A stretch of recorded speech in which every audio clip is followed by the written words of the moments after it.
तो फिर आपका पहला प्यार दर्द था या वरदान था? पहला भी दर्द था और बाकी के भी दर्द। गली से चल पड़ी अर्थी हमारी, मुबारक हो तुम्हें शादी हमारी, तुम्हें जिंदा रखे बेटा तुम्हारा, हमें जिंदा रखे बेटी हमारी। क्या शायर भी रोता है या सिर्फ केवल और केवल शायरी में? मैं तो रोज रोता हूँ।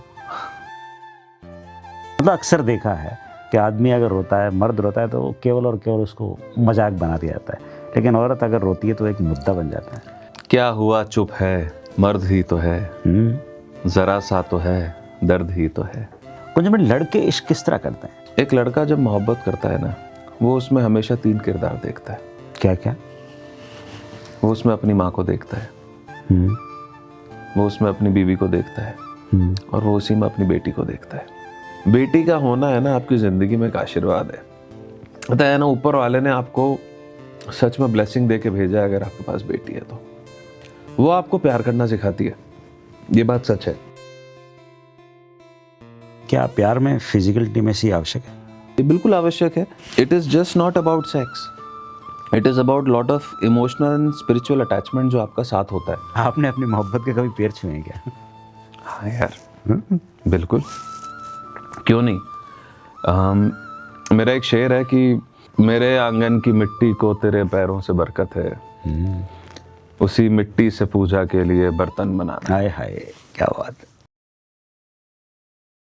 हेलो दोस्तों, मैं धनराज दाधीच और आप सभी का मेरे इस खास पॉडकास्ट में इस्तकबाल, खैर मकदम, स्वागत। दोस्तों, आज हम जिस शायर से रूबरू होने जा रहे हैं उसकी शायरी में प्यार हासिल करने की बेचैनी नहीं बल्कि किसी को आज़ाद छोड़ देने की हिम्मत है। जिसकी शायरी में शोर नहीं, एक लज्जत है, एहसास है जो सीधे दिल में उतर जाता है। जिसकी नज़र में इश्क मिलने की शर्तों पर चलना पर नहीं बल्कि ठहरने, सहने और ज़रूरत पड़े तो पीछे हट जाने की शालीनता है। जिसकी शायरी में इश्क दिखावे का नहीं, हकीकत का है, वादों का नहीं, नीयत का है, इसलिए उसकी खामोशियां भी बोलती है। जो कभी लिखता है कि जिस दिन तुझको उस पिंजरे से उड़ना हो, कर देना बस एक इशारा जैसे तैसे। तो कभी लिखता है कि परी के पाँव लंबे हो गए हैं, उसे भाता नहीं झूला हमारा। तो कभी कहता है कि ख़त के साथ में उसकी फ़ोटो भी आई, हमने भी फिर चांद को देखा, चिट्ठी नहीं। और कभी कहता है कि दिखाया जो मुझे दर्पण गलत था, तभी तो सारा विश्लेषण गलत था। तुम्हारा दूर भी जाने का साजन, तरीका जो भी हो, कारण गलत था। और ये सिर्फ शायरी तक ही महदूद नहीं है, ये वाइल्ड लाइफ कंजर्वेशन कंसल्टेंट भी है। तो मेरी मुराद है गुंजन नागर उर्फ शायर बकर से। तो गुंजन भाई, आपका बहुत बहुत स्वागत, बहुत बहुत अभिनंदन। कैसे हैं आप? मैं ठीक हूँ, आप कैसे हैं भाई? मैं बहुत अच्छा हूँ और मैं अक्सर आपको पढ़ता रहता हूँ। आपकी शायरी में इश्क और मोहब्बत बहुत ज़्यादा कूट कूट के भरी होती है। तो मैं सबसे पहले आपसे यही पूछना चाहूँगा कि एक शायर की नज़र में या गुंजन नागर की नज़र में इश्क क्या है, मोहब्बत क्या है? यार, इश्क नहीं है तो शायद कुछ है ही नहीं दुनिया में। मेरी नज़र में इश्क वो है कि हम अभी साथ बैठे हैं और मुझे सिर्फ उसका ख्याल है, वो इश्क है। क्या बात है। मैं हज़ारों लोगों की भीड़ में होने के बाद भी अगर किसी एक शख्स को मिस करता हूँ तो वो इश्क है। क्या बात है, बहुत खूबसूरत है। या जब मैं उसके साथ होता हूँ तो मैं पूरी दुनिया को भूल जाता हूँ, वो इश्क है। या फिर जब वो खाना खा लेती है तो मेरा पेट भर जाता है, वो इश्क है। वाह। या जब वो उदास होती है तो आंसू मेरी आंखों से निकल जाते हैं, वो इश्क है। या फिर जब वो पूरी दुनिया के सामने एक झूठा खुश चेहरा लेके घूमती है पर मुझे पता होता है कि वो झूठ है, वो इश्क है। जब कोई एहसास आपको भगवान के पास ले जाए, आप उसे भगवान का दर्जा देने लगे, तो वो इश्क है। गुंजन भाई, आपके हिसाब से सच्ची मोहब्बत पाना जरूरी है या निभाना? दोनों में से अगर आपको एक चुनना पड़े तो? मेरे हिसाब से पाना और निभाना दोनों ज़रूरी है। क्योंकि अगर आप पाएंगे नहीं तो निभाएंगे क्या? तो पहली ज़रूरत तो पाना है, पर उससे ज़्यादा बड़ी ज़रूरत है उसको निभाना। क्योंकि इश्क कर तो बहुत लोग लेते हैं लेकिन निभा नहीं पाते, निभाने की हिम्मत नहीं होती। और मैं कहता हूं कि अगर आप निभा नहीं सकते तो आपको इश्क करना नहीं चाहिए। तो निभाना ज़रूरी है। और आपने जो दूसरा सवाल पूछा कि अगर मुझे चुनना पड़े दोनों मैं में क्या से एक करूँगा? चुनना पड़े तो किसको चुनेंगे आप? तो मैं तो चुन चुका हूँ, मैं निभा रहा हूँ। क्या बात है, बहुत बढ़िया, बहुत बढ़िया। मैंने आपका एक शेर पढ़ा है कि यूं मुझसे कब तलक शिकवा करोगी, यूं मुझसे कब तलक शिकवा करोगी, अगर मैं मर गया तो क्या करोगी। आपकी शायरी में दर्द बहुत ज़्यादा है, तो क्या सच्चा इश्क दर्द से गुजरता है या बिना टूटे ही मोहब्बत मुकम्मल हो जाती है? देखिए, आप चाहते तो यही हैं कि आपका इश्क मुकम्मल हो जाए और वो आपको मिल जाए, पर अमूमन ऐसा होता नहीं है। सच्चे इश्क में इंसान टूटता ही टूटता है, क्योंकि शायद ऐसा ही लिखा हुआ है। डेस्टिनी कभी भी उन दो लोगों को मिलाती ही नहीं है जो बेइंतहा मोहब्बत करते हैं। और आप इसके हज़ारों एग्जाम्पल्स सालों से लेके और आज तक देख सकते हैं, और सबसे बड़ा एग्जाम्पल है राधा कृष्ण का। क्या बात है। तो दर्द तो है, और दर्द के बिना इश्क हो नहीं सकता। तो हमें यही मान लेना चाहिए कि जब तक हमारा इश्क है हमारे साथ, हमें उसे अपने पूरे दिल से निभाना चाहिए। और हमने ये शायद राधा और कृष्ण से ही सीखा है कि इश्क निभाने के लिए साथ रहना ज़रूरी नहीं है। तो फिर आपका पहला प्यार दर्द था या वरदान था? पहला भी दर्द था और बाकी के भी दर्द थे। ऐसा क्यों, ऐसा क्यों?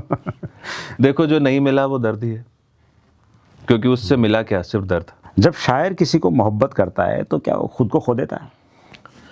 ये बहुत अच्छा सवाल पूछा है आपने।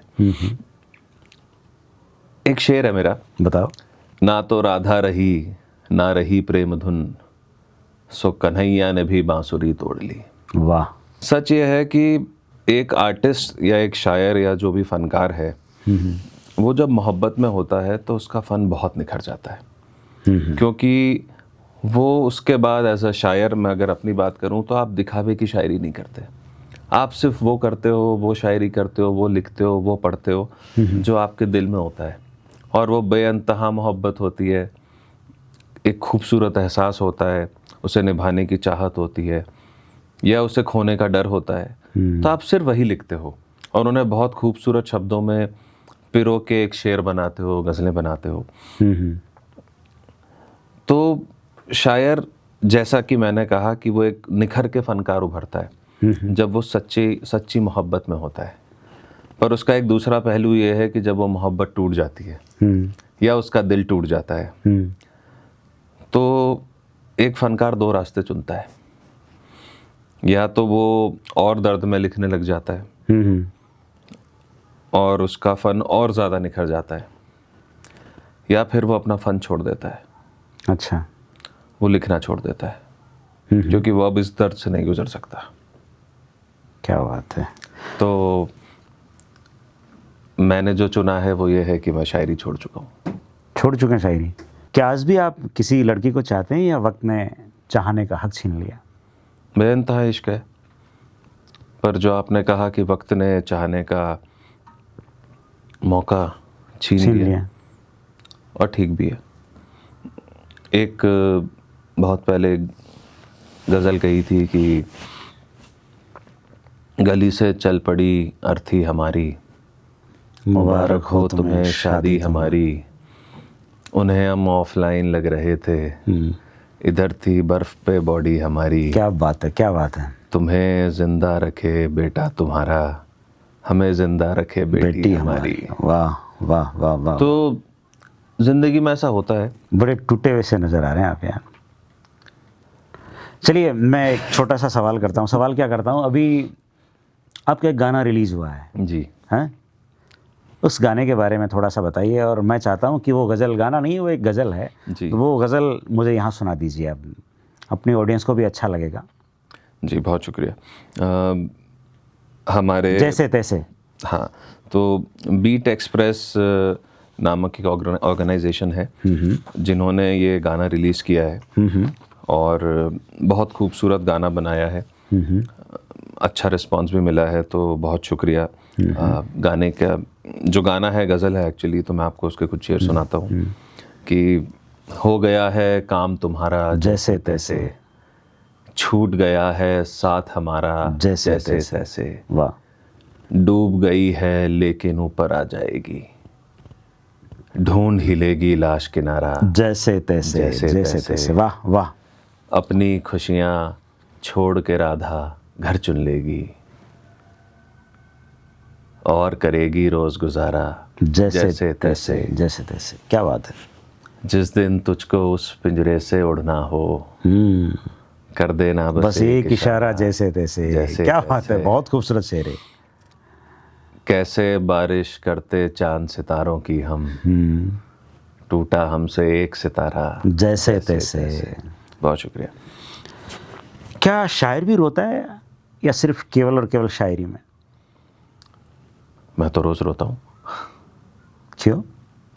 देखिए, मुझे लगता है कि रोना बहुत ज़रूरी है, और हम मर्दों के लिए तो बहुत ज़रूरी है।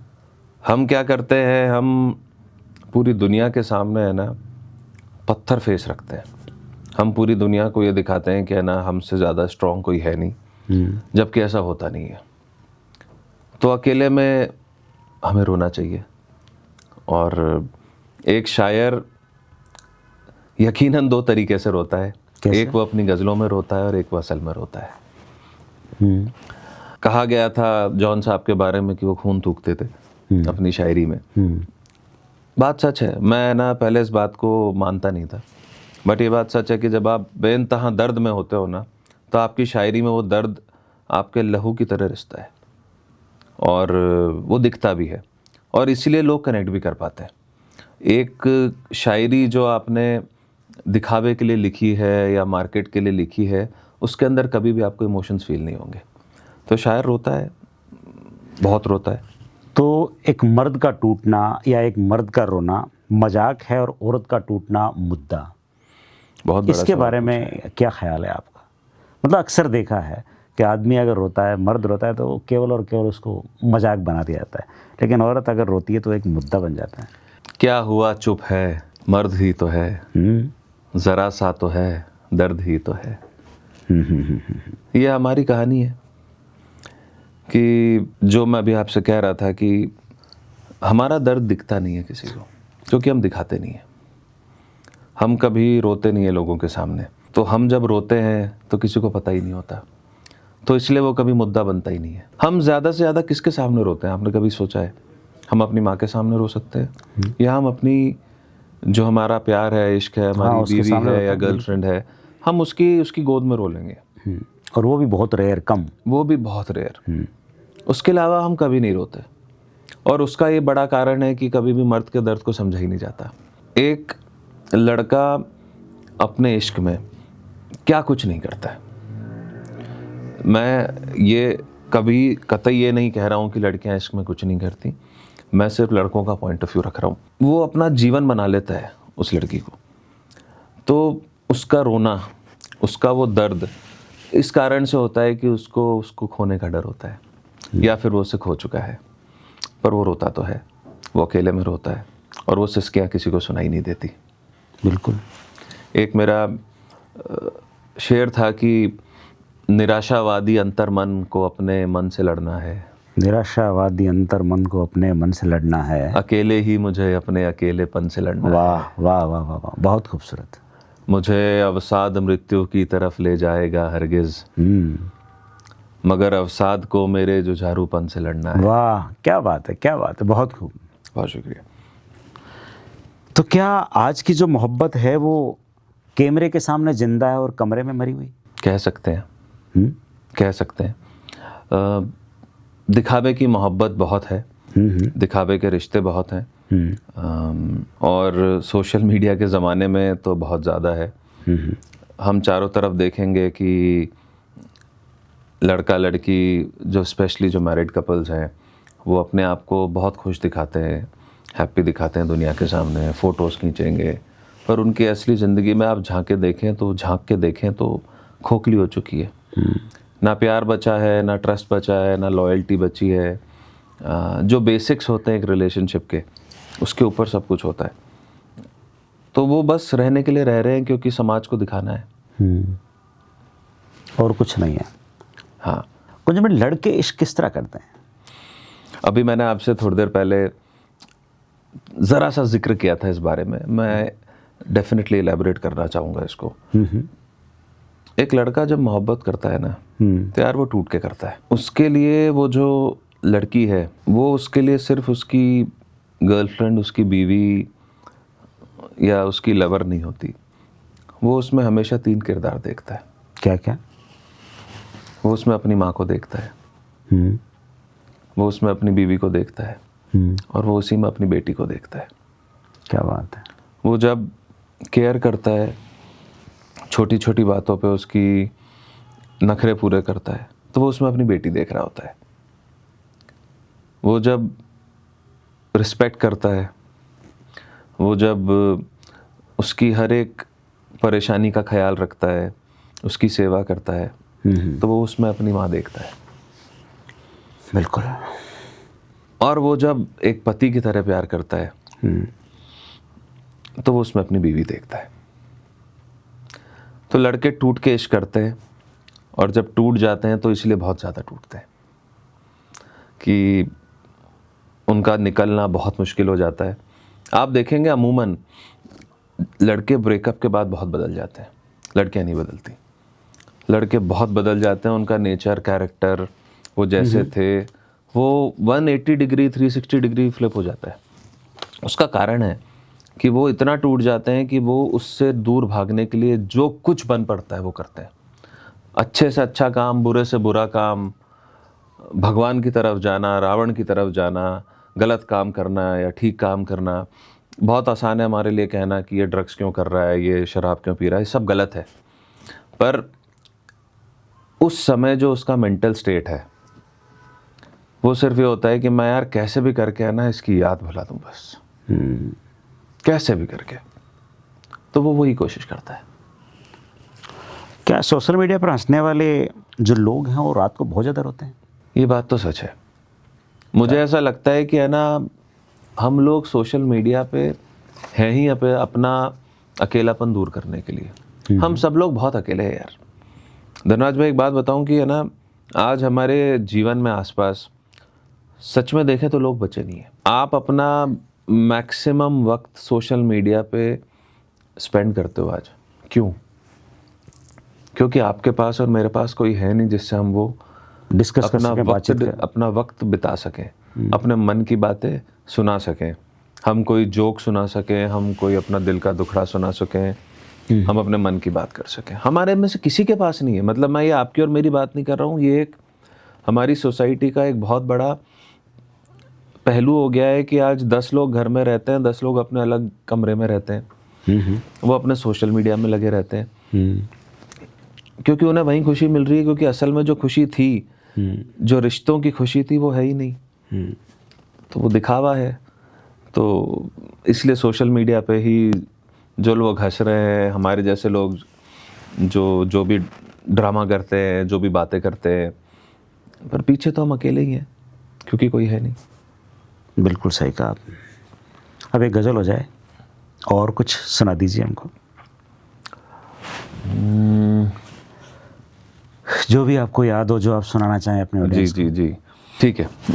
ये सुनिए आपकी, क्योंकि आपने इसका एक शेर कोट किया था, तो मैं यही गज़ल सुनाना चाहूँगा कि वो परी वाली सुना दीजिए। हाँ, वही सुना रहा हूँ कि मुझे वो बहुत पसंद है। खुशी में देख कर चेहरा हमारा,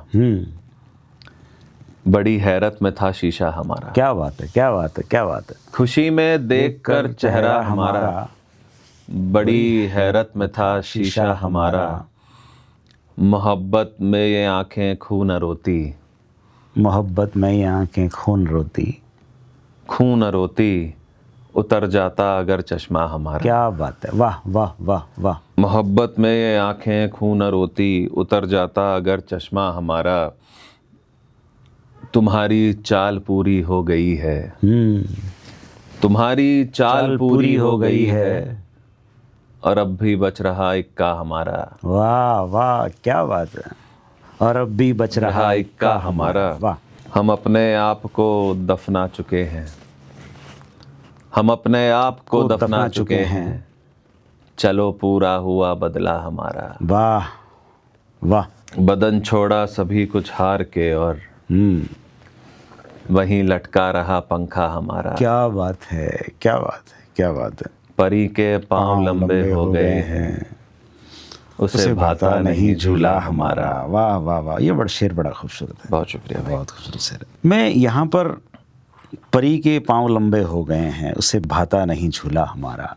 आपकी हर गज़ल में बेटियों पे कुछ ना कुछ शेर मिल ही जाते हैं, है ना। बेटी का और एक पिता का क्या रिश्ता है, इसको थोड़ा सा डिफाइन कीजिए ना। क्यों आपकी गज़लों में बेटियों के शेर अक्सर आ जाते हैं? सबसे पहली बात, क्योंकि मेरी एक बहुत खूबसूरत सी भगवान की दी हुई परी है, बेटी है, तो और जिससे मैं बहुत बहुत बहुत बहुत बहुत बहुत मोहब्बत करता हूँ, ऑब्वियस सी बात है। तो ऐसा हो नहीं सकता कि मेरी कोई गज़ल हो और उसका शेर ना हो उसके लिए। तो इसलिए हर गज़ल में शेर ज़रूर होता है। हाँ, जहाँ तक आपने कहा कि मैंने अक्सर पिता बेटी का रिश्ता, तो मैं ये बात ज़रूर कहना चाहता हूँ कि एक पिता का जो कंट्रीब्यूशन है ना हमारे समाज में, उसको बहुत अंडरमाइन किया जाता है। एक पिता के एफर्ट्स को कोई नहीं देखता।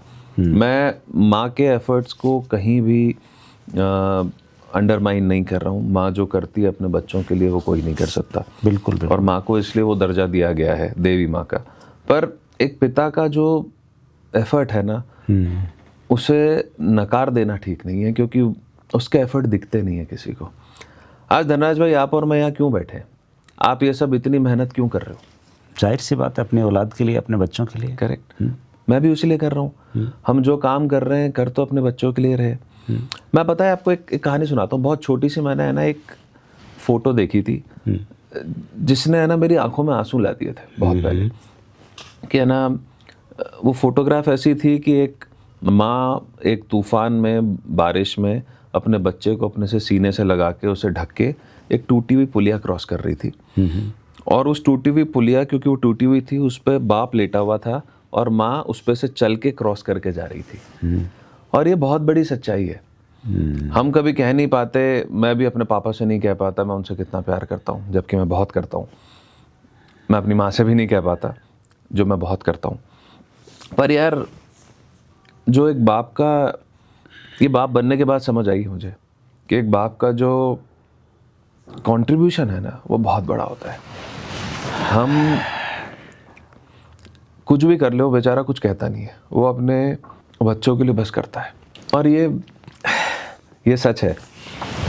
तो मेरी बेटी मेरे लिए सब कुछ है।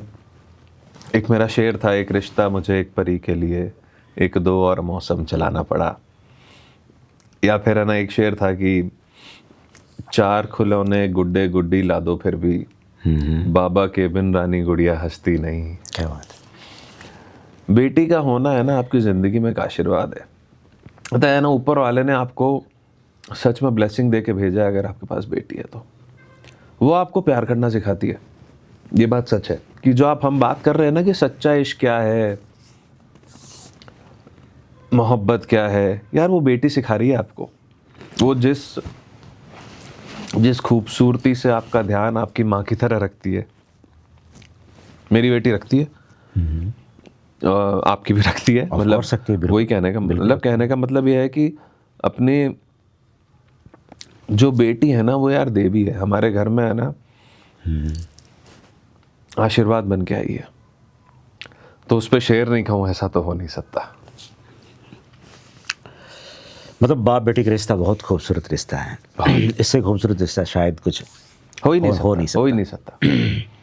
अब मैं थोड़ा सा, शायद मैं जिंदा भी इसीलिए हूँ। अच्छा, क्या बात है। अब मैं थोड़ा हाई रिस्क जोन में जाना चाहूँगा कि आज के दौर में शादी क्या है। मतलब हमारी जो भारतीय संस्कृति है उसके अंदर हम 7 फेरे लेकर के, 7 वचन लेकर के शादी करते हैं। जो हमारा विवाह संस्कार है उसके आज क्या मायने रह गए हैं, लिव इन क्या है और शादी का फ्यूचर क्या है?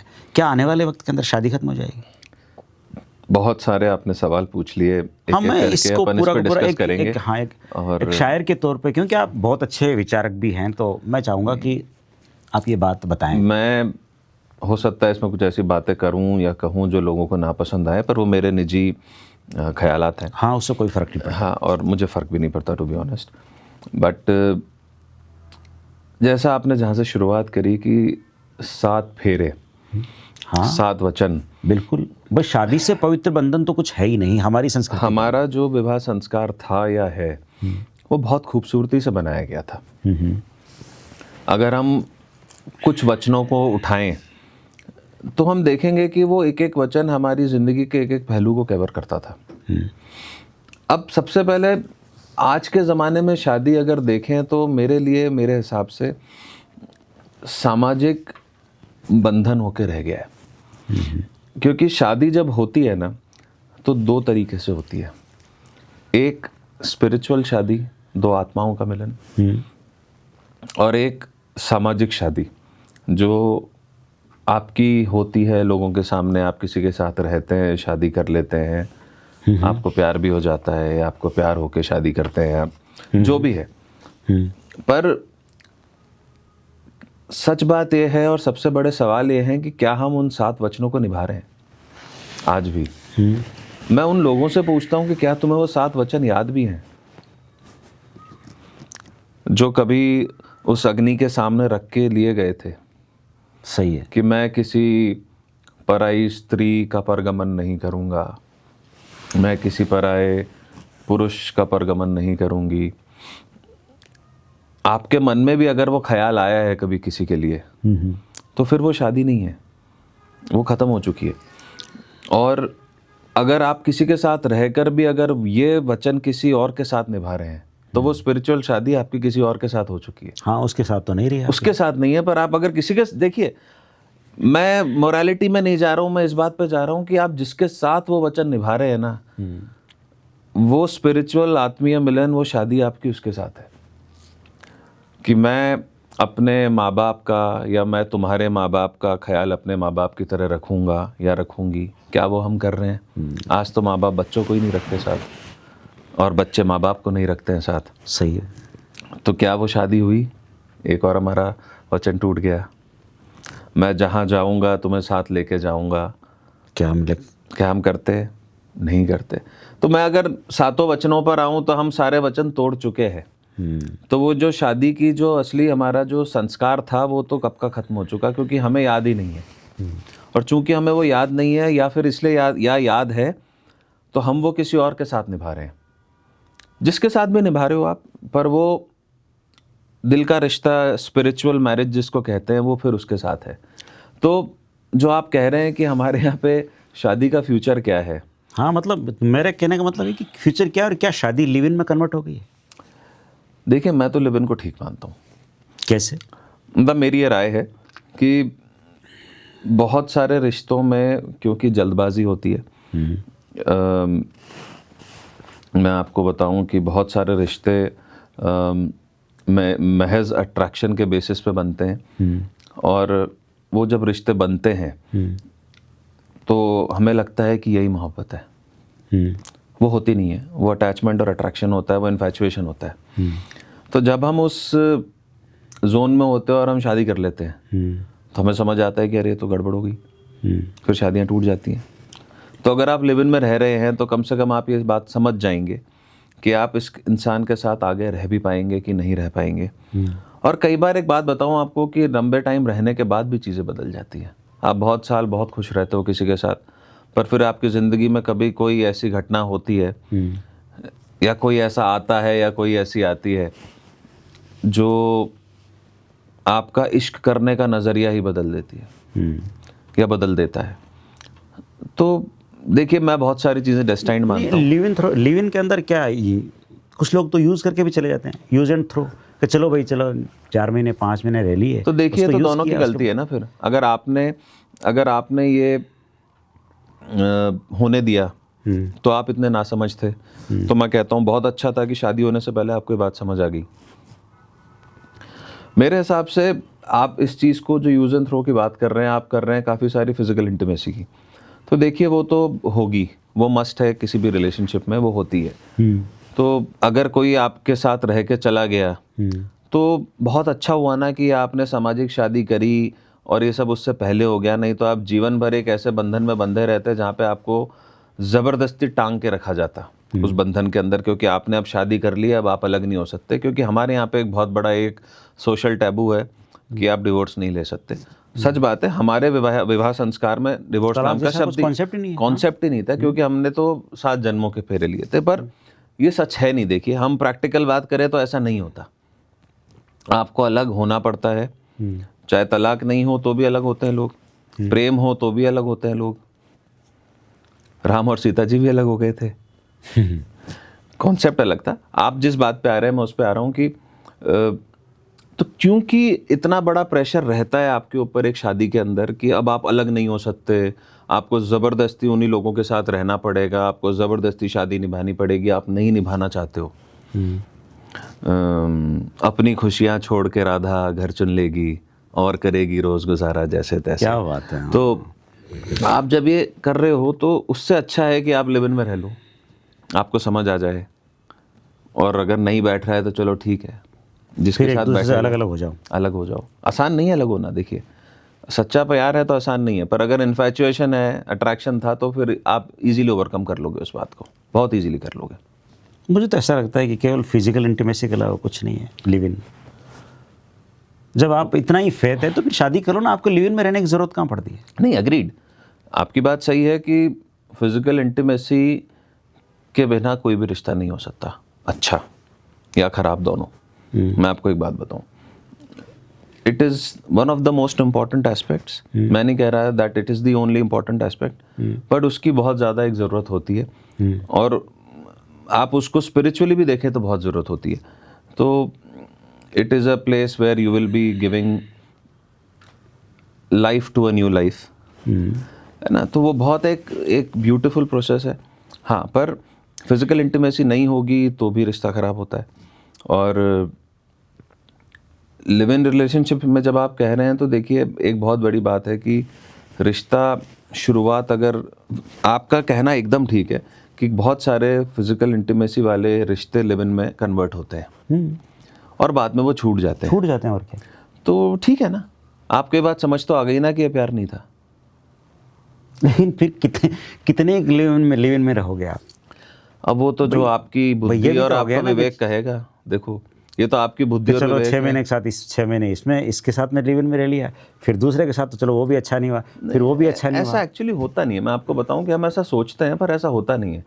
आपकी ज़िंदगी में 1-2 धक्के लगते हैं ना, उसके बाद आपको अक्ल ठिकाने आ जाती है। ऐसा होता नहीं है कि आप ऐसे लगातार लिव इन में रहते रहोगे किसी के साथ। आपको इवेंचुअली आपको समझ आ जाएगा कि यार मेरे को कौन चाहिए, या फिर आप ये सब बंद कर दोगे। और अब तो शायद गवर्नमेंट ने लिव इन को वैलिड कर दिया है। हाँ, कुछ स्टेट्स में उसके लिए कुछ नॉर्म्स डाले गए हैं, हाँ, विच इज़ ओके। मतलब मैं उस पर कमेंट नहीं करना तो चाहूँगा। फिर अब शादी का क्या फ्यूचर रहेगा फिर। लोग अब तो मैंने कुछ ऐसे केसेस भी देखे, लोग आज शादी से डरने लग गए हैं कि नहीं यार शादी नहीं। क्या ये वो जिम्मेदारी से भागना है या क्या है। यार देखो, कई लोग जिम्मेदारी से भागते हैं, कई लोग अपने पुराने दर्दों से भागते हैं। वो लोग इतना देख चुके हैं कि वो नहीं करना चाहते। कई लोग अपने आसपास में जो देखते हैं उससे भागते हैं, क्योंकि यार शादी देखिए एक बहुत बड़ी रिस्पॉन्सिबिलिटी है। वहाँ पर आप 2 लोग नहीं मिल रहे हो, आपकी 2 आत्माओं का मिलन तो हो ही रहा है, पर साथ साथ हम एक बहुत बड़ी जिम्मेदारी भी लेके आ रहे हैं कि हम परिवार मिल रहे हैं, हम एक नया एक कुटुंब बनाने जा रहे हैं, हम एक नए जीवन को भी पनपाने जा रहे हैं। तो उसके अंदर अगर कुछ ऊंच नीच गलत होता है तो खाली उन 2 लोगों पे तो असर पड़ता ही है, पर पूरे के पूरे कुटुंब पे असर पड़ता है ना, कैसे नहीं पड़ता है। और वो जो पेनफुल प्रोसेस अब हो गया है, देखिए आजकल लीगल इश्यूज़ की वजह से बहुत पेनफुल इश्यूज़ होते हैं, हस्बैंड वाइफ के सेपरेशन में XYZ, उस सब की वजह से लोग डरते हैं यार। देखो, उसमें गलत नहीं है। और शादी का फ्यूचर आप जो कह रहे हो मेरे हिसाब से रहेगा। हमारा विवाह संस्कार और हमारे जो सनातन की जो परंपरा है, वो कितनी भी चीज़ें आ जाएं वो कोई तोड़ नहीं पाया, तो वो आगे भी नहीं तोड़ पाएगा। पर हाँ, शायद एक चीज़ अच्छी हो जाए आगे कि हम जितना जागरूकता अभी आ रही है, तो शायद हम लोग इस चीज़ को और सीरियसली लेना शुरू कर दें, या इन वचनों को या इस परंपरा को सीरियसली लेना शुरू कर दें, या हम ये समझ जाएं कि है ना, हमें तभी इस परंपरा में जाना है जब हम इसके लिए पूरी तरीके से तैयार हों। बिल्कुल सही कहे। तो आज के दौर में रिश्ते क्यों नहीं चल पा रहे हैं? क्या लोग बदल गए या सब्र खत्म हो गया? अना की चाल जब दरिया चलेगा, अलकनंदा में फिर संगम न होंगे। क्या खूबसूरत शेर कहा आपने। देखिए, सबसे बड़ा कारण आज रिश्ते टूटने का है ईगो।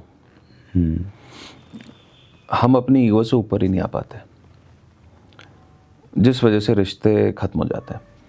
आपने जो कहा ना, सब्र नहीं है। देखिए, बहुत सारे कारण हैं, एक एक करके मैं एक एक कारण पे आऊँगा।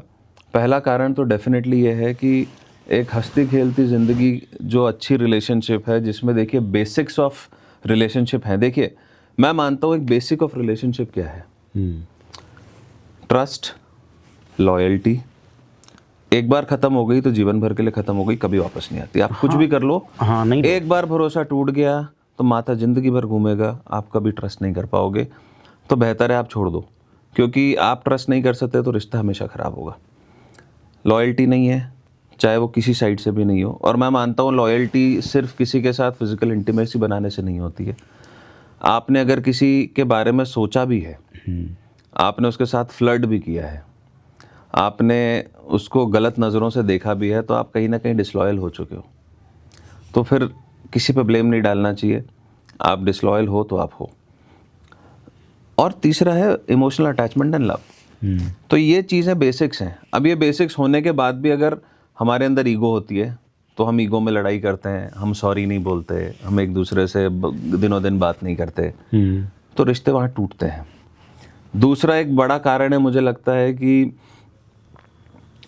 बहुत कंट्रोवर्शियल बात करने वाला हूँ मैं भी। हाँ कीजिए ना। मुझे लगता है कि है ना, जो फेमिनिज्म का चूर्ण बांटा गया है ना हमारे कुछ सालों में, specially through the leftist ideology, उसने है ना बहुत बहुत बहुत ज़्यादा हमारी विवाह पद्धति को ख़राब किया है। और मैं ये बहुत जिम्मेदारी से बोल रहा हूँ। मेरे बहुत दोस्त मेरे से नाराज़ होंगे, पर आगे मेरी बात सुने।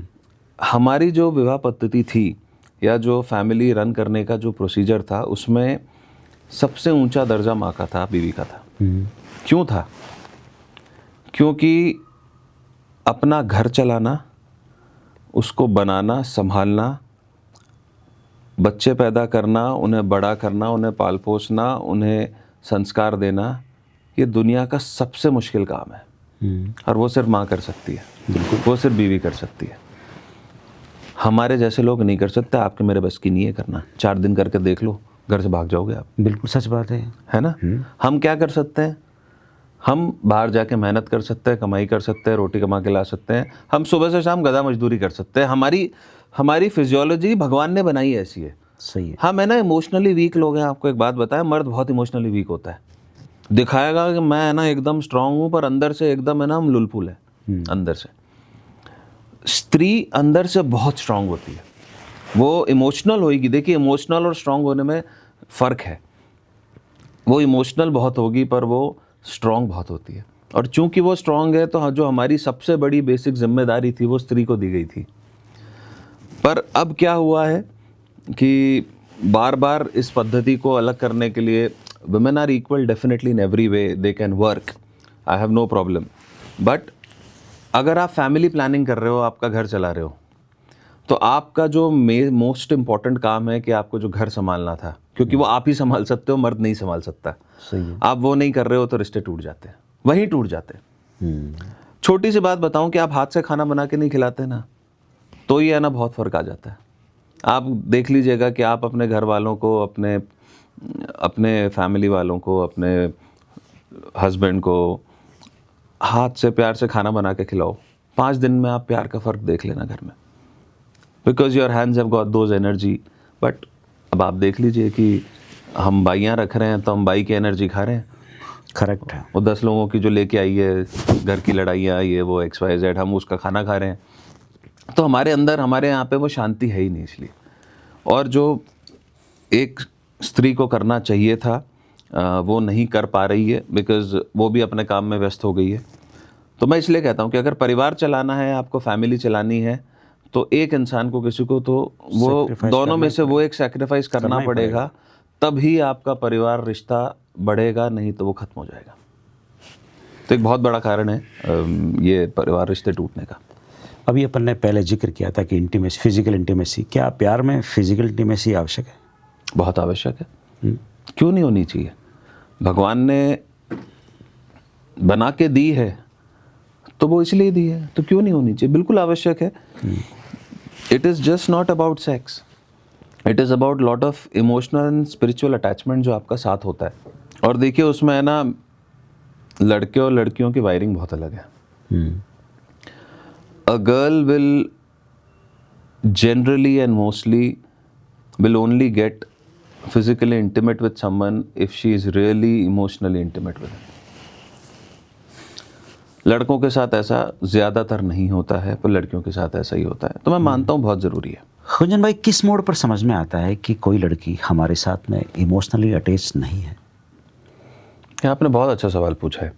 मैंने इसका एक छोटा सा जवाब पहले भी दिया था, पर इसे एलैबोरेट करूँगा कि देखिए, अगर कोई लड़की आपके साथ फिज़िकल इंटीमेट नहीं होना चाहती तो आप ये बात समझ लीजिए कि वो आपसे इमोशनली डिटैच हो चुकी है। उनके लिए इमोशनल एंड फिज़िकल अटैचमेंट साथ ही जाता है और हम ये समझ नहीं पाते। ये हम मर्दों की एक बहुत बड़ी कमज़ोरी और परेशानी है कि हम ये नहीं समझ पाते। हमें ये समझना चाहिए कि उसका मन उठ गया है। आपके साथ हो सकता है उसका मन नहीं हो सकता है किसी और के साथ भी नहीं हो, पर आपसे उसका मन उठ गया है। अगर हम ये समझ जाएंगे तो शायद हम एक बेहतर इंसान बन सकेंगे। जो हमारा नाम खराब है कि हम लड़कियों को नहीं समझ सकते हैं, वो हम शायद समझ पाएंगे।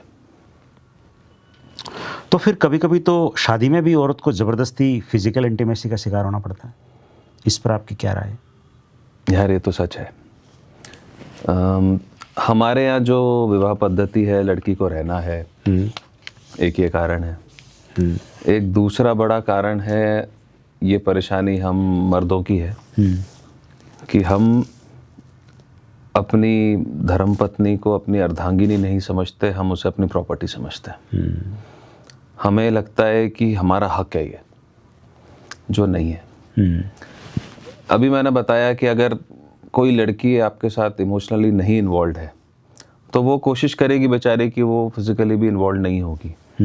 पर हमारे यहाँ पे बहुत बार ऐसा होता है कि वो कोशिश नाकाम हो जाती है, लड़कियाँ चुप रहती हैं। और मैं इसे मैरिटल रेप बोलूँगा यार। It is as serious and heinous crime as a rape. It is a marital rape. बस प्रॉब्लम ये है क्योंकि उस पर विवाह का ठप्पा लगा हुआ है, तो वो बेचारी कुछ कह नहीं सकती और वो जाके किसी को सुना नहीं सकती अपना दुखड़ा, और वो सिर्फ झेलती है इस चीज़ को। वो शायद इसलिए भी झेलती है कि ठीक है भाई, मेरा पति खुश रहे। और बहुत दुख है ये। मुझे पता है कि बहुत लड़कियां ऐसी होती होंगी जो बाद में जाके किसी कोने में रोती होंगी। और बहुत शर्म की बात है कि है ना, हमारे जैसे मर्दों को, पतियों को ये समझ ही नहीं आता। इससे क्या घटिया बात हो सकती है? आप एक बात बताओ मुझे कि आप जिसको अपनी पत्नी कहते हो, आप जिसको अपनी अर्धांगिनी कहते हो, आप उस पर क्लेम करते हो कि मैं इसके साथ पूरा जीवन बिता रहा हूँ, ये मेरी वाइफ है, आप उसको समझ ही नहीं सकते। आपको उसकी खुशियाँ नहीं दिख रही है, आपको उसके हाव भाव नहीं दिख रहे हैं, आपको ये नहीं दिख रहा कि वो आपके साथ होना चाहती है, नहीं होना चाहती है। आपने बस उसको अपनी प्रॉपर्टी बना लिया है। और आपने बस ये कह दिया है कि आपकी प्रॉपर्टी है, अब जैसा होगा मैं कहूँगा वही होगा, और मैं तो तेरे को नहीं छोड़ूंगा, और जो हो रहा है वो ऐसे ही होगा। और वो लड़की बेचारी कुछ नहीं कर पाती, क्योंकि हमारे समाज में तो माँ बाप भी सपोर्ट नहीं करते इन चीज़ों का, और ये बात सच है। वो रोती है यार। एक इससे इतर थोड़ा सा सवाल कि क्या कारण है कि एक दूसरे पर जान छिड़कने वाले लोग, एक दौर ऐसा आता है कि एक दूसरे की जान के दुश्मन बन जाते हैं? यार रिलेशनशिप टूटने के बहुत बड़ा कारण एक ये है, पता है, कि जो रिश्ते मेरे हिसाब से फिजिकल इंटीमेसी से शुरू होते हैं वो डेफिनेटली ख़त्म होते हैं। उनको टूटने से कोई नहीं रोक सकता। केवल लस्ट है और कुछ नहीं। हम उस लस्ट को, अटैचमेंट को प्यार समझ लेते हैं। कई बार उस लस्ट और अटैचमेंट के एक्सटेंशन में हम शादी कर लेते हैं। फिर वो क्या होता है कि वो लस्ट और अटैचमेंट हमको किसी और से चाहिए होता है, फिर शादियों में प्रॉब्लम होती है। तो जो रिश्ता फिजिकल रिलेशनशिप से शुरू हुआ है या उसके थॉट से शुरू हुआ है कि आपने पहली बार उसको देखा है और फिर आपके अंदर एक फिजिकल सिवियर अट्रैक्शन है और आप एक दूसरे के साथ हैं और आप आगे बढ़ जाते हैं, आप शादी भी कर लेते हैं, पर अगर वो वहाँ से शुरू हुआ है तो वो टूटेगा ही टूटेगा, कुछ भी हो जाए। और जो रिश्ता आत्मा से बंधा है, जिस रिश्ते में फिजिकल रिलेशनशिप इंटीमेसी आई है पर बहुत बाद में आई है, पहले दिल जुड़े, मोहब्बत हुई, एक दूसरे को समझा, एक दूसरे की परेशानियों को समझा, एक दूसरे की आदतों को समझा, और उसके बाद जाके अगर जो भी कुछ है, वो रिश्ते बहुत लंबे चलते हैं। देखिए, जीवन भर तो कोई रिश्ता नहीं चलता, सबको मरना है एक दिन, किसी का जीवन पहले, किसी का बाद में। कुंजन भाई, आज क्या है कि एक्स्ट्रा मैरिटल अफेयर बहुत ज़्यादा हो रहे हैं। मतलब समाज में इसका चलन बहुत ज़्यादा, हो सकता है पहले भी होते होंगे, ऐसी कोई बात नहीं कि पहले नहीं होते, लेकिन आजकल भी एक्स्ट्रा मैरिटल अफेयर बहुत ज़्यादा हो रहे हैं। इसके बारे में आपका क्या ख्याल है, क्या राय है? मतलब ये केवल और केवल शादी की नाकामी का परिणाम है या चरित्र की कमी है? क्या कहेंगे इसको? मैं एक चीज़ पे से सिंगल आउट नहीं कर सकता, आप समझिए। नहीं, आप पूर्ण स्वतंत्र है, आप है ना? हाँ, अपने विचार कुछ केसेस में, जैसा मैंने अभी आपको जवाब दिया, देखिए, किसी के चरित्र पर सवाल उठाना मेरा हक नहीं बनता, तो मैं नहीं उठाऊंगा। पर कुछ केसेस में, जैसे मैंने आपको कहा कि फिजिकल इंटीमेसी से रिश्ता शुरू हुआ, आपका मन भर गया, अब आपको वो इंटीमेसी कहीं और से चाहिए, तो आप दूसरे रिश्ते में चले जाते हैं, आप उसे एक्स्ट्रा मैरिटल अफेयर कह लें, आप चले जाते हैं। पर वो इंसान फिर 1 पे भी नहीं रुकता, वो 2 पे भी नहीं रुकता, वो 3 पे भी नहीं रुकता, क्योंकि वहाँ पे lust is the prime factor. तो गलत है वो, if lust is the prime factor. दूसरा, जैसा आपने कहा कि शादी की नाकामी, ये भी कारण हो सकता है। बहुत सारी शादियों में, क्योंकि हमारे अरेंज मैरिजेस भी होती है, अरेंज लव मैरिजेस में भी होता है कि शादी होने के बाद बहुत सारे लोगों को ये समझ आता है कि हम खुश नहीं हैं, और चूंकि हम खुश नहीं हैं तो हम अपनी खुशी ढूंढते हैं, तो हम बाहर जाते हैं वो खुशी ढूंढने के लिए।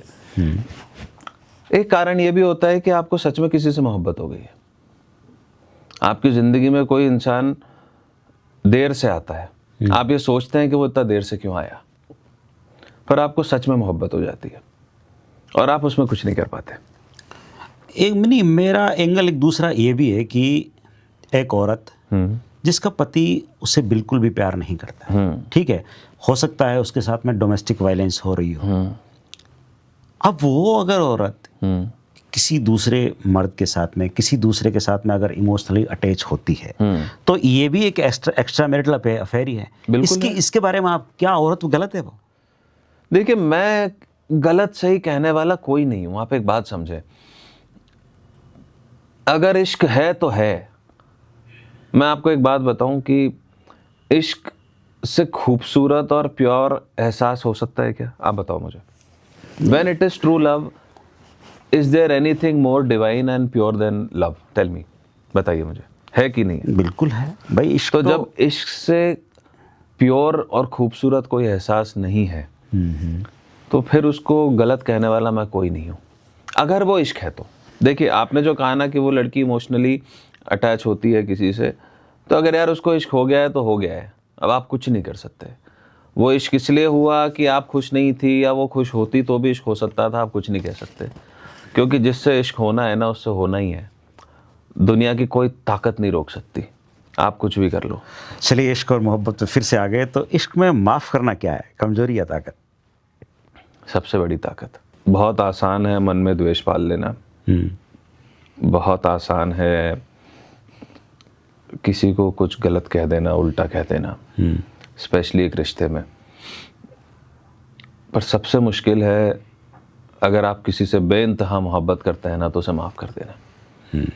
क्योंकि पहली बात तो यह है कि आप जिससे बहुत प्यार करते हैं ना, आप उससे नफ़रत कर ही नहीं सकते। मतलब अगर आपको किसी से नफरत है ना, तो आपने उससे प्यार किया नहीं कभी। जिससे आप मोहब्बत करते हैं, आप कुछ भी हो जाए, आप उसके बारे में बुरा, नफरत कुछ सोच ही नहीं सकते, चाहे आप कितने ही गुस्सा में हो, आप कितना ही टूटे हुए हो, तो आप इसलिए माफ़ कर देते हो। और माफ़ करने में देखिए हिम्मत लगती है, माफ़ करने में दूसरे इंसान की भी हिम्मत लगती है। मैं ये मानता हूँ कि अगर आपने कुछ गलत किया है ना, और आप उस इंसान के साथ रहना चाहते हो ज़िंदगी भर, तो आपको सच बोल देना चाहिए। झूठ की बुनियाद पे रिश्ते आज नहीं तो कल टूट जाएंगे। आपको लगता है कि आज आप झूठ छुपा लोगे, वो ऊपर वाले का जो खेल है ना, वो कभी ना कभी सामने आता है। बिल्कुल सच बात है ना। और मैंने कहीं एक सेइंग पढ़ी थी कि बताए, karma doesn't punish you when you are disloyal to someone, karma punishes you when you expect loyalty from someone. बहुत खूबसूरत है। इसलिए सच बताना ज़रूरी है, और उसके बाद वो सच जानने के बाद अगर आप दिल से किसी से प्रेम करते हैं तो फिर माफ़ करना भी उतना ही ज़रूरी है, उतनी हिम्मत रखते हैं। पर मुझे लगता है कि फिर आपको क्लोजर मिल जाता है, आपके सवालों के जवाब मिल जाते हैं, आपको ये सब सवालों के जवाब मिल जाते हैं कि ऐसा क्यों हुआ, वैसा क्यों हुआ, ऐसा क्यों किया, ऐसा क्यों नहीं करना चाहिए था। आपके मन में कुछ चलता नहीं है उसके बाद कि अब आपको सब सच पता है। एक ये बताइए, क्या एक तरफा प्यार भी कभी मोहब्बत कहलाने का हक रखता है, या वो सिर्फ खुद से धोखा है? यार, एक तरफा प्यार जैसी कोई चीज़ ही नहीं होती। होती नहीं है? होती नहीं है मेरे हिसाब से। जो एक तरफा हुआ होगा वो अट्रैक्शन हुआ होगा, वो इन्फैचुएशन हुआ होगा, वो लस्ट होगी। दो तरफा में भी हो सकती है ये, पर अगर प्यार हुआ है तो वो तभी होता है जब वो दो लोगों के बीच में होता है। तो जब इश्क होता है ना, तो वो एक तरफा होता नहीं है। हाँ, एक तरफा निभाया जाता है। जो आपने एक बहुत पहले सवाल पूछा था कि पाना या तो निभाना, तो एक तरफा में आपने दो तरफा थे, पा तो लिया। कई लोग सिर्फ एक तरफा निभाते हैं उसको, और उसको निभाने के लिए बहुत ताकत चाहिए, क्योंकि हो सकता है जिससे आप बेइंतहा मोहब्बत करते हो वो आपको छोड़ के चला जाए, हो सकता है वो इस दुनिया से चला जाए, हो सकता है कि ऐसे कारण बन जाए कि आपको अलग होना पड़े। फिर उस इश्क को निभाना और उसको निभाने की जिम्मेदारी आपकी है। अगर आपने किसी से कहा है ना कि मैं तेरे से ज़िंदगी भर मोहब्बत करता हूँ या करती हूँ, और मैं तेरा साथ कभी नहीं छोड़ूंगा या छोड़ूंगी, तो यार उसको निभाने की है ना ताकत नहीं होना, तो किसी को कहना मत कभी ऐसा। बिल्कुल सही कहा आपने। लोग टूट जाते हैं। पर जब त्याग एक तरफा होने लगे तो रुकना सही है, या खुद को बचा करके आगे निकल जाना? यार, आप त्याग किस लिए करते हो रिश्तों में, बात बताओ मुझे ऐसा लगता है कि धनराज भाई की त्याग हम इसलिए करते हैं कि जो हमारा पार्टनर है, जिससे हम बहुत मोहब्बत करते हैं, हम उसे खुश देखना चाहते हैं, तो हम उसकी खुशी के लिए त्याग करते हैं। कोई और कारण है हम किस लिए त्याग करते हैं? हाँ, बस यही कारण। कोई और कारण नहीं है ना। हम हमारे बच्चों के लिए भी क्यों त्याग करते हैं? इसीलिए करते हैं। तो हम त्याग तब तक करें जब तक हमें पता है कि है ना इससे हमारा पार्टनर खुश हो रहा है। पर जिस दिन हमें ये समझ आ जाए ना कि यार हमारे पार्टनर की हमारे साथ खुशी ही नहीं है, तो फिर वो त्याग करने का कोई फ़ायदा ही नहीं है। फ़ायदा नुकसान की बात ही नहीं है, वो त्याग करने का कोई मतलब ही नहीं है, क्योंकि उससे वो तो खुश हो ही नहीं रहा। आपके त्याग की कोई अहमियत ही नहीं है जीवन में, और जब उस त्याग की कोई अहमियत नहीं होना, तो त्याग को त्याग देना चाहिए। चलिए, क्या मोहब्बत में चुप रहना भी एक कुर्बानी है, या खुद से बेवफाई? कभी कभी ये कुर्बानी देनी पड़ती है। कैसे? अपनी मोहब्बत की खुशी के लिए। क्योंकि सॉरी, आपको काट रहा हूँ। हाँ। क्योंकि आपके अगर चुप रहने से रिश्ते संभल रहे हैं, आपके अगर चुप रहने से जिंदगियां बन रही है, तो फिर एक जिंदगी मौत में भी तब्दील हो जाए ना, तो फर्क नहीं पड़ता। क्या बात है। You have to think some time larger. लेकिन आज वर्तमान में ऐसा है क्या? है। चलिए, बहुत अच्छी बात है। लोग मोहब्बत में अपनी जान दे देते हैं। आपके हिसाब से ये इश्क की इंतहा है, या मूर्खता है? यार ये पता है, बहुत इंटरेस्टिंग सवाल पूछा आपने। पता है, मैं पहले सोचता था कि सुसाइड गलत है, अभी भी सोचता हूँ। मतलब ये नहीं है मैं कहीं भी सुसाइड हाँ, को मर जाते हैं जस्टिफाई, लोग बाग। मैं सुसाइड को जस्टिफाई नहीं कर रहा हूँ। पर मैं आपको एक बात बताऊं कि जब है ना दिल टूटता है ना, और उसमें इतना दर्द होता है, इतना दर्द होता है, इतना दर्द होता है कि इंसान सोचता है कि यार मर ही जाता तो ठीक था। सोचता तो है, मैंने भी सोचा है। अच्छा। हाँ, पर ये कभी करूंगा नहीं। पर ये ठीक और गलत नहीं है। आप इतने दुखी होते हो कि आप, मैंने आपको पहले कहा था ना कि आप हर वो रास्ता सोचते हो आप फिर पानी पीजिए, कि आप emotional उससे, हो गया। नहीं ठीक है, आप हर वो रास्ता सोचते हो जो आपको उससे दूर ले जा सके। तो हम जब ये सोचते हैं तो यार ये भी एक ख्याल दिमाग में आता है, नहीं करना चाहिए, क्योंकि सिर्फ एक वही इंसान नहीं है हमारी ज़िंदगी में, हमारे माँ बाप सबसे पहले हैं, और हमारे बाकी लोग भी हमारी ज़िंदगी में, हमारे दोस्त हैं, हमारे बच्चे हैं, जो भी है मतलब। तो we don't deserve to take our life, it has been given very beautifully by the God to us. But ये ख्याल ज़रूर आते हैं, क्योंकि आप वो पेन झेल नहीं पाते यार।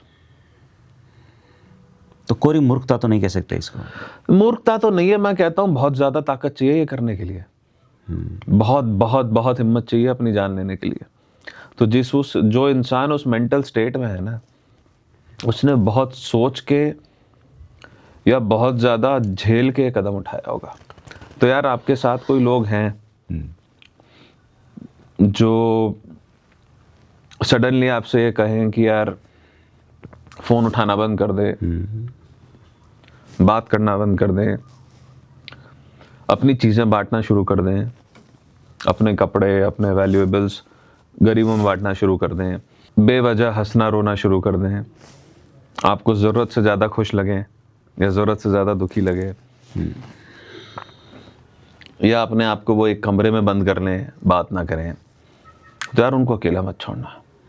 वो उस रास्ते पर जा रहे हैं क्योंकि वो अपना मन बना चुके हैं। हमें रोकना चाहिए उनको, ये हमारी जिम्मेदारी है। फिर मैं थोड़ा सा एक फनी सा सवाल करता हूँ। हाँ, माहौल को थोड़ा सा हल्का करता हूँ। बिल्कुल। क्या आपने अपनी मोहब्बत के कभी पैर छुए हैं क्या? हाँ यार, बिल्कुल, क्यों नहीं। मेरा एक शेर है कि मेरे आंगन की मिट्टी को तेरे पैरों से बरकत है, उसी मिट्टी से पूजा के लिए बर्तन बनाना। हाय हाय, क्या बात है। यार मेरे लिए तो देवी तो पैर तो 1000 बार। और एक बात बताओ यार, कि क्यों ये टैबू है, हम क्यों पैर नहीं छू सकते उस देवी के? पुरुष का ईगो है ना। हाँ, ईगो ही तो है, और क्या है। वो हमारा घर बना रही है, पुरुष अपनी हार मान लेता है कि मैं किसी के सामने झुकूं कैसे। वो हमारा घर बना रही है, वो हमारे बच्चे बना रही है, उनको एक लाइफ दे रही है, वो हमारा कुटुंब है उसको बढ़ा रही है, वो हमारा घर चला रही है, वो कितने सैक्रिफाइस करती है। उसके बाद हमारा पैर छूना बनता है यार, उसको क्यों नहीं छूए। और जो मर्द नहीं छूता है ना, वो उसकी ईगो है, वो गधा है लिटरली।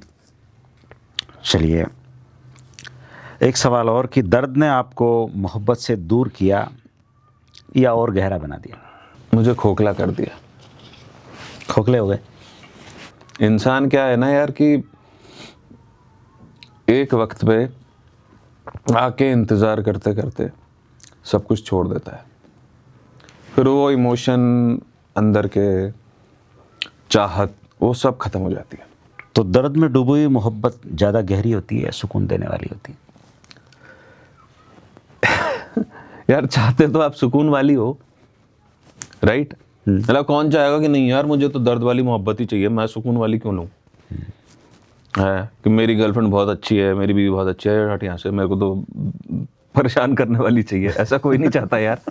पर जिसको जो मिली उसकी वो किस्मत।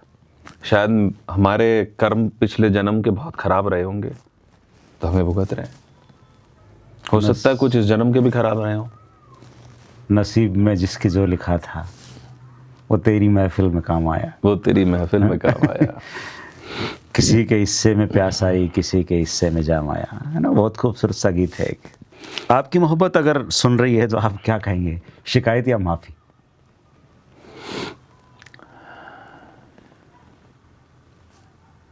उसकी सबसे बड़ी सजाई यही है कि मैंने उसको माफ़ कर दिया। वाह, क्या बात है, बहुत खूब। माफ़ी से बड़ी कोई चीज़ कुछ हो ही नहीं सकती, कोई चीज़ नहीं है। अब आखिर में वो आपकी मैं गज़ल सुनना चाहूँगा। एक आपकी हिंदी गज़ल है बहुत खूबसूरत सी, मैं वो सुनना चाहूँगा। तरीका जो भी था कारण गलत था। शुक्रिया, सुनाता हूँ। हाँ। दिखाया जो मुझे दर्पण गलत था। मैंने इसमें हिंदी काफ़िए का प्रयोग किया है। हाँ, ये बहुत बहुत खूबसूरत गज़ल है आपकी। दिखाया जो मुझे दर्पण गलत था, तभी तो सारा विश्लेषण गलत था। हाय हाय। तुम्हारा सब किया तो ठीक था, पर हमारे बीच का मिश्रण गलत था। क्या बात है, क्या बात है। हमारी केमिस्ट्री प्रॉब्लम थी यार। हमारे बीच का मिश्रण गलत था, हुए पूरे नहीं क्यों ख्वाब समझो। दिशा तो ठीक थी, चित्रण गलत था। हाय हाय, क्या बात है। दिशा तो ठीक थी, चित्रण गलत था। तुम्हारा दूर भी जाने का साजन। हाय हाय, ये शेर बहुत प्यारा है। तुम्हारा दूर भी जाने का साजन, तरीका जो भी हो कारण गलत था। क्या बात है, क्या बात है, क्या बात है। और एक शेर है इसमें जो हम मेरे हिसाब से एक बहुत बड़ा सवाल है, जिसका जवाब मुझे तो आज तक कोई दे नहीं पाया, कि डेस्टिनी बड़ी है या कर्म, कि अगर सब कुछ यहाँ प्रारब्ध है तो, अगर सब कुछ यहाँ प्रारब्ध है तो बताओ फिर कहाँ रावण गलत था। हाय हाय, या बहुत खूबसूरत गजल है आपकी। अगर वो लिखा के ही आया था ना कि उसको ये सब होना है, तो फिर रावण गलत नहीं था। वो गलत नहीं था फिर। अब आखिर में अपन एक छोटा सा रैपिड फायर खेलते हैं। ठीक है। हाँ, आपको जवाब देने हैं जी। कि आज का प्यार क्या है? Waste of time. शायरी आपकी नज़र में? दर्द। तन्हाई? दोस्त। आज भी इंतज़ार है किसी का? हाँ। आज के रिश्ते? दिखावा। कमिटमेंट? कंपल्सरी। एक्स का भूलना? तब तक जब तक दूसरे नहीं आ जाए। आपका पहला क्रश? अच्छी थी। और पहला प्यार? बहुत अच्छी थी। नाम नहीं बताएंगे। मर्द की चुप्पी क्या है? उसके अंदर का पेन और उसे ना जाहिर कर पाने की उसकी मजबूरी। सोशल मीडिया प्यार क्या है?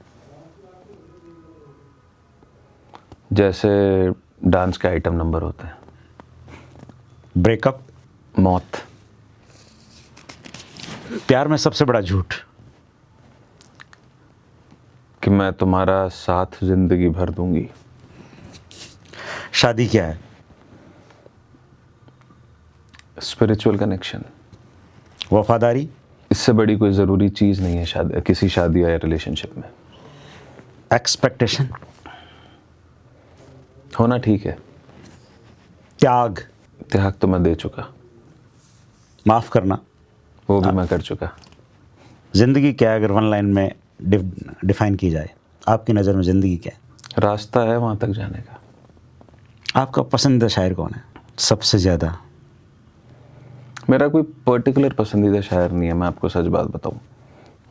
मतलब बहुत सारे लोग हैं जिनकी शायरी मैं पसंद करता हूँ। सच में ऐसा एक भी इंसान ऐसा नहीं होगा कि मेरे को ये पर्टिकुलरली बहुत ज़्यादा पसंद है।